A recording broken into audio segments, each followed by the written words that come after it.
Mesdames et messieurs, fidèles abonnés, chers malades ayant des problèmes de stérilité, vous êtes un homme, vous êtes une femme, écoutez bien ceci. Nous sommes en 2025, nous sommes en janvier déjà, une nouvelle année recommence encore et vous êtes toujours dans la même situation, toujours pas de grossesse, toujours pas enceinte sa femme.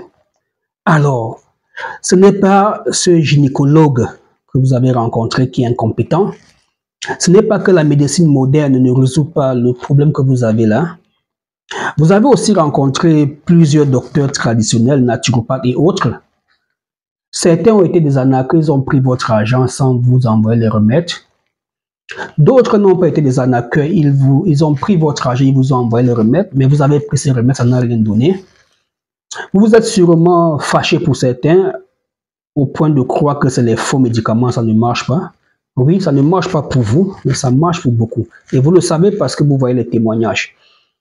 Et vous pensez aussi que votre cas ne peut pas être soigné par la médecine naturelle ou la médecine moderne. Oui, vous commencez à vous approcher de la solution. Le problème, c'est vous, avec votre problème de procréation. Certaines femmes tombent enceintes assez aisément.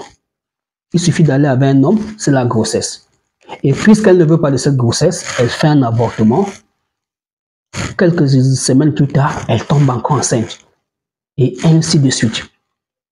Mais chez vous, pourquoi? Vous avez été une très bonne personne. Pas de rapport sexuel en désordre, pas d'avortement. Et pourquoi aujourd'hui la grossesse ne vient pas? Commencez à vous poser un certain nombre de questions. Et vous allez voir que votre problème semble être spirituel. Et lorsque le problème est spirituel, la seule personne qui peut aller chercher son enfant dans le monde spirituel, c'est bien vous. En quoi faisant? En prenant acte du fait que vous êtes une femme, vous avez deux seins, un appareil intime, un utérus pour porter la grossesse. Dieu vous a conçu ainsi. Vous êtes un homme, vous avez deux testicules, un sexe, de sperme pour enceinte une femme. Pourquoi ça bloque? Voilà, première question. Pourquoi ça bloque? Et devenir humble. Se mettre dans une situation diminuée, les genoux au sol, fléchir et demander la faveur et la grâce de Dieu dans votre vie. Pourquoi est-ce que ceux avec qui je suis allé à tel endroit me soigner sont guéris et moi, je ne le suis pas? Alors que mon problème n'était même pas aussi compliqué. Des gens avaient des problèmes plus complexes et plus compliqués que le mien ont trouvé satisfaction et moi. Alors, il est important de savoir que l'homme, c'est le corps, l'esprit et l'âme. Et cette dimension du corps humain peut souffrir d'une maladie. Et lorsque une dimension souffre, l'esprit, l'âme, le corps physique en souffre. Donc, on peut voir une azospermie, une oligospermie, un fibrome, un myome, une absence de règles provenant des problèmes spirituels. Alors, cet homme avec qui vous voulez faire un enfant, comment le voyez-vous? Est-ce un mari, le père de vos enfants, ou est-ce quelqu'un qui va vous donner beaucoup d'argent? Cette femme à qui vous voulez à tout prix faire un enfant, est-ce une femme qui a beaucoup d'argent? Vous voulez faire cet enfant pour avoir vos papiers? Dieu vous regarde. Voilà pourquoi je vous conseille en cette année 2025 de vous poser les bonnes questions et de vous lancer.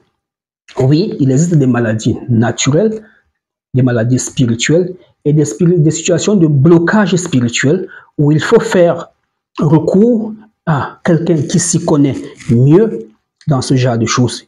Et quoi de plus normal que par exemple le docteur Joya qui voit des milliers de femmes défiler devant moi toute l'année avec chacune des problèmes particuliers, des milliers d'hommes qui viennent me contacter pour des problèmes de testicules, varicocèle, atrophie testiculaire, un enfant de 12 ans, atrophie testiculaire, un bébé de 1 an et demi, je pense, cryptokidie, un enfant, vous avez déjà en main un bébé qui ne va pas faire d'enfant demain.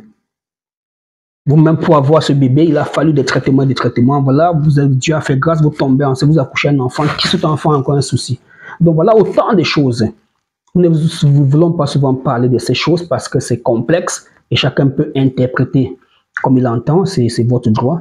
Mais nous vous recommandons de prendre le numéro WhatsApp qui s'affiche au bas du petit écran, de discuter avec nous, parce que nous avons vu des cas plus difficiles que le vôtre être résolus. Pourquoi chez vous ça coince comme ça? Et aussi, une autre chose, ne soyez pas amoureux de l'argent. Il y a des gens qui mettent l'argent avant leur famille, c'est-à-dire on va fonder une famille, mais on ne veut pas dépenser. Dès que Dr Joya vous dit, alors il faut ceci pour le traitement, il y en a qui disparaissent. Ils mettent l'argent devant. Et plus tard, à la veille de la ménopause, il revient. Docteur, je vous avais contacté en 2020, c'est vrai, ça fait long, j'avais égaré mon téléphone, que des mensonges, ne mentez pas. D'accord, vous avez fui ce jour-là parce qu'on vous a demandé de l'argent. Non, s'il y a de l'argent, jetez-vous, soignez-vous, Dieu vous regarde. C'est Dieu qui vous met dans cette épreuve où votre argent va partir que sur les remèdes pour l'accouchement. Il y a quelqu'un que son argent part sur son médicament de tension. Il y a d'autres personnes, leur argent part sur cette histoire de dette à l'entreprise et tout. Donc chacun a une croix à porter, un joug. Et on devrait être honnête dans son joug et le faire. Lorsque vous avez su bien faire, une fois que la grossesse arrive, ce n'est plus qu'un lointain passé. Oui, on peut faire 1, 2, 3, 4 fécondations in vitro et la 5e tentative marche. Comme on peut faire 5 tentatives, ça ne marche jamais. Ça ne veut pas pour autant dire que la fécondation in vitro est fausse. On peut prendre les traitements naturels, ça marche, ça veut pas, et on peut prendre ça ne marche, ça ne veut pas dire que ça ne marche jamais.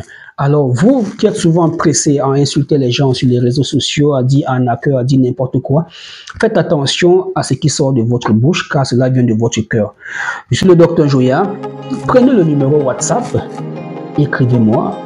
Et vous êtes un musulman, un chrétien, vous ne croyez pas du tout en Dieu, écrivez-moi, je me chargerai de vous orienter à la bonne adresse. Merci et à bientôt.